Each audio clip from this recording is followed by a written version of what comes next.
Rangpur medical college হাসপাতালের আইসিইউর মধ্যে এসিতে লাগা আগুনের পর বন্ধ হয়ে যাওয়া বিদ্যুৎ সরবরাহ পুনর্স্থাপিত হয়েছে। কয়েক ঘণ্টা বিদ্যুৎ বন্ধ থাকার পর বর্তমানে রোগী ও স্বজনদের শঙ্কা কেটেছে। রংপুর মেডিকেল কলেজ হাসপাতাল থেকে আরও জানিয়েছেন প্রতিনিধি মাহবুবুল ইসলাম।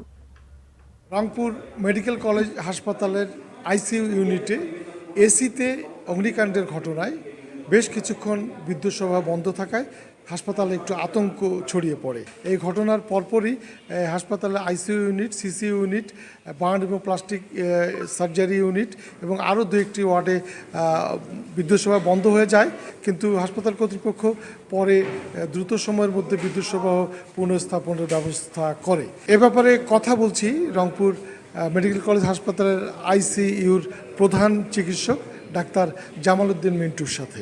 3 নম্বর এসিটা যেখানে সার্কিটটা ছিল, খুব সম্ভব সেই সময় ভোল্টেজ আপডাউনের কারণে সার্কিটটা পুড়ে গেছে, এসিটা আমাদের আর চলতেছে না।